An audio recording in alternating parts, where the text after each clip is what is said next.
புதுசா அமைஞ்சிருக்கக்கூடிய இந்த ஆட்சி மீது இன்னைக்கு நம்பிக்கை வாக்கெடுப்பு நடக்க போகுது. அதற்கு முன்பு வாக்கு எண்ணிக்கை தொடங்கி கடந்த 10 நாட்களாக ஒவ்வொரு நாளும் என்னென்ன நடந்திருக்குங்கிறத எதிர்கட்சியாக சில விமர்சனங்களோடு இங்க வைக்க நான் விரும்புகிறேன். முதல்ல தமிழக வெற்றி கழகம் ஆட்சி அமைக்கணும்னு பெரும்பான்மையான மக்கள் உங்களுக்கு வாக்களிக்கவில்லை.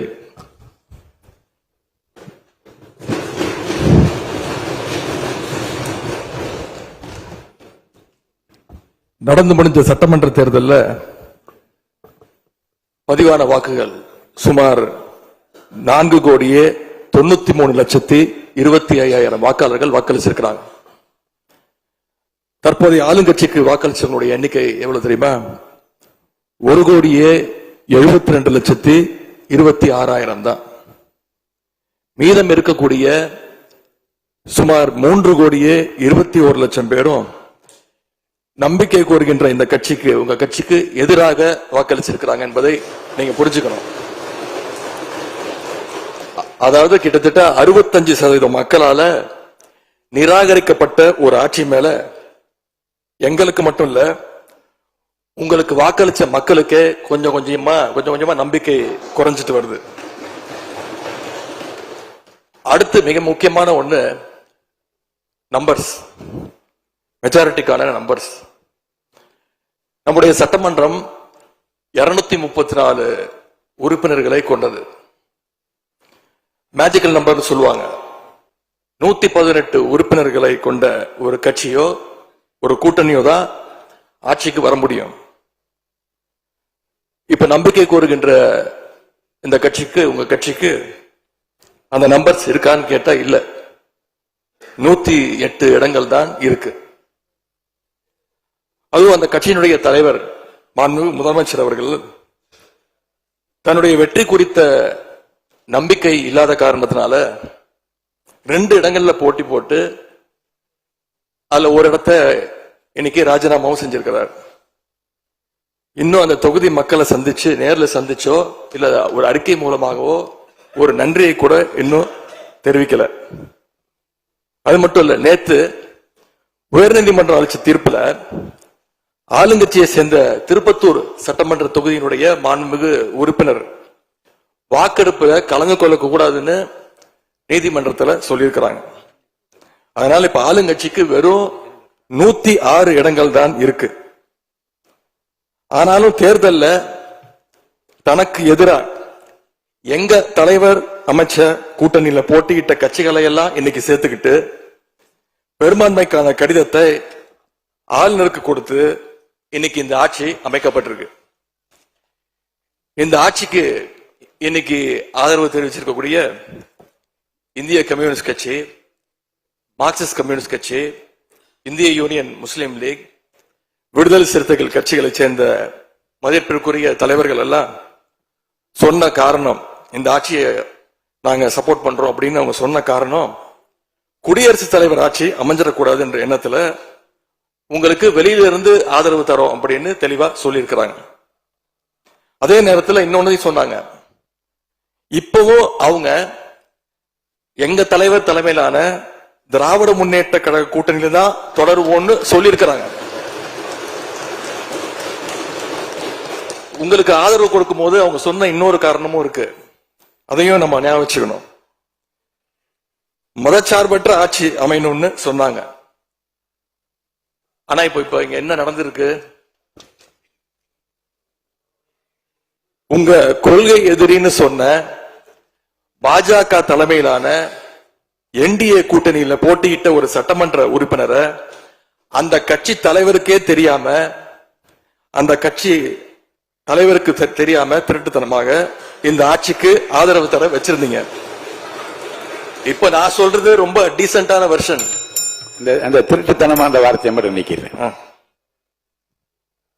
அந்த கட்சி தலைவருக்கே தெரியாம இந்த ஆட்சிக்கு ஆதரவு தர வச்சீங்க. இப்ப நான் சொல்றதுலாம் ரொம்ப டீசென்டான வெர்ஷன். அந்த கட்சி தலைவர் உட்காருங்க. உங்களை சொல்ல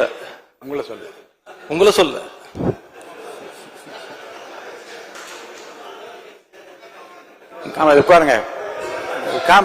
மாண்பு உறுப்பினர் காமராஜ் உட்காருங்க. மாண்பு உறுப்பினர் காமராஜ் உட்காருங்க. மாண்பு உறுப்பினர் காமராஜ் உட்காருங்க. இப்ப நான் சொன்னதுல ரொம்ப டீசென்டான விஷயம். அந்த கட்சி தலைவர் திரு டிடிவி தினகரன் சொன்னது என்ன தெரியும்? சொன்னாரு, ஆட்சிக்கு வர்றதுக்கு முன்னாடியே குதிரை பேரத்துல ஈடுபடுறாங்கன்னு சொன்னார். நேற்று சொல்லியிருக்கிறாரு, மாற்றம்னு சொன்னீங்க, இது மாற்றம் இல்ல துர்நாற்றம் அப்படின்னு சொல்லியிருக்கிறார். அடுத்து அதே பாஜக தலைமையிலான என்டிஏ கூட்டணியில் இருக்கக்கூடிய பெரிய கட்சியான அதிமுக இன்னைக்கு கிட்டத்தட்ட 2 பிளவுபட்டிருக்கு. பிளவுபட்ட ஒரு குரூப் உங்களுக்கு ஆதரவு தெரிவிச்சிருக்கிறாங்க. அடுத்து நடந்த இன்சிடென்ட் தான் மிகப்பெரிய ஒரு ட்விஸ்ட். பிளவுபட்ட குரூப்ல இருக்கக்கூடிய ஒரு தலைவரோட வீட்டுக்கு ஒரு புது சோஃபா போகுது. சோஃபா பின்னாடியே புது முதலமைச்சரும் அந்த வீட்டுக்கு போறாரு. புதுமையான ஆட்சின்னு சொன்னீங்க. இன்னைக்கு புஷ்பா பட பாணியில ஆட்சி நடந்துகிட்டு இருக்கு. தமிழ்நாட்டு வரலாற்றிலேயே முதன்முறையாக, இந்திய வரலாற்றிலேயே முதன்முறையாக ஒண்ணு நடந்திருக்கு. என்னன்னா, கட்சி தாவறதுக்கு முன்னாடியே அந்த குரூப் தலைவர் வீட்டுக்கு போய் இவ்வளவு ஓப்பனா அவங்களுக்கு இன்விடேஷன் கொடுத்ததை இதுவரைக்கும் இந்தியாவில் யாருமே பார்த்தது கிடையாது. இத பார்த்துட்டு மக்கள் இன்னைக்கு என்ன தெரியுமா கேட்கிறாங்க? சேஞ்சுன்னு சொன்னீங்களே, இந்த சேஞ்சுக்கு பின்னாடி மிகப்பெரிய எக்ஸ்சேஞ்ச் இருக்கோ அப்படின்னு மக்கள் சந்தேகப்படுறாங்க. இப்படிப்பட்ட ரொம்ப புதுமையான வித்தியாசமான செயல்பாடுகளால நம்பிக்கை வாக்கெடுப்பு கோரும் முன்பாகவே இந்த ஆட்சி அவங்களுக்கு வாக்களிச்ச மக்களுடைய நம்பிக்கையை இழந்துருச்சு. இவங்களுக்காக ஆதரவு கொடுத்த எங்க தோழமை இயக்கங்களுடைய நம்பிக்கையையும் கொஞ்சம் கொஞ்சமா சிதைச்சிட்டு இருக்கு. தேர்தல் நேரத்தில் ஊழல் சக்தின்னு சொன்னீங்க. ஆனா இன்னைக்கு சோசியல் மீடியால மக்கள் உங்களை பார்த்து கேள்வி கேட்க ஆரம்பிச்சிட்டாங்க. என்ன கேட்கிறாங்க தெரியுமா? அந்த ஊழல் சக்தியோடு சேர்ந்து இருக்கக்கூடிய ஆளுங்கட்சிய இப்ப என்ன சக்தின்னு கூப்பிட போறாங்க. கிளீன் கவர்மெண்ட் சொன்னாங்க.